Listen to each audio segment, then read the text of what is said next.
So for those of you who don't know me, my name is Theodora Antar, and today I submitted this proposed new federal law called the ANGELINA Act, which I submitted to Richard Blumenthal and Rosa DeLauro from Connecticut, asking that they support and get behind this bill and make this a federal law that can be passed and enforceable in all 50 states. I was inspired to write this law based on the experience I went through with my daughter, Angelina. And so we decided to name it the Angelina Act, Accountability for Negligence in Investigations, guaranteeing every law enforcement officer is never malfeasant in abuse cases.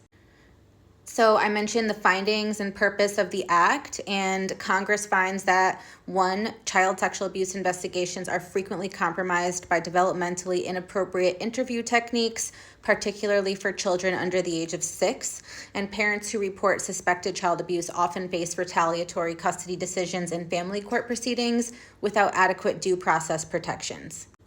Law enforcement agencies routinely close child sexual abuse investigations prematurely without collecting sufficient evidence or conducting thorough interviews. Existing federal and state laws inadequately protect children and reporting parents from systemic failures in the investigation of child sexual abuse. Many victims and their families lack resources to secure legal representation, leading to inequitable outcomes in both criminal and family court proceedings.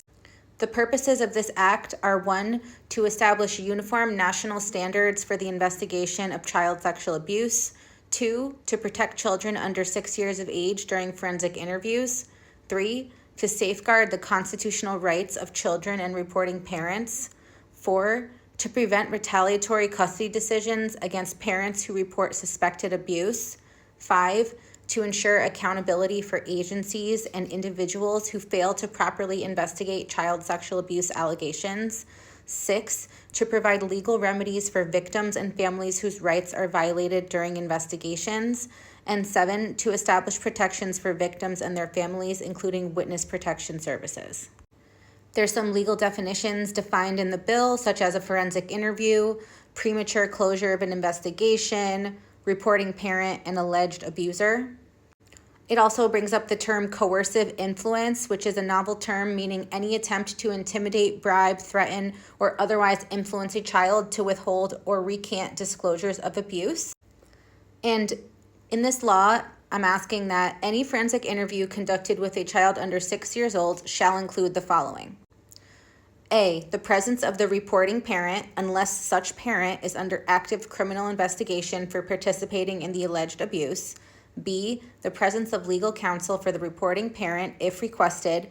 And C, the presence of a court-appointed advocate for the child.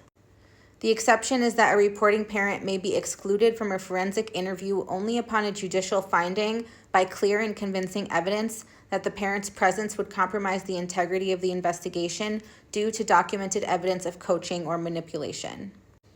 I'm asking that it be a federal law that all forensic interviews for children under the age of 6 be required to include age-appropriate communication tools, including anatomically correct dolls, drawing materials, play-based interview techniques, and child-friendly vocabulary appropriate to the child's developmental stage. The time limitation is that no interview session with a child under 6 shall exceed 45 minutes without a break of at least 15 minutes. I'm asking that forensic interviews conducting interviews with children under the age of 6 be required to complete specialized training in developmental psychology and trauma-informed interview techniques specific to early childhood. I'm putting in coercion detection, that all forensic interviews shall be recorded and reviewed by a licensed child psychologist with certification in detecting suggestibility and coercion, and a professional with expertise in child development and communication. In cases where coercive influence is suspected, investigators shall conduct periodic follow-up interviews at interviews not to exceed 30 days.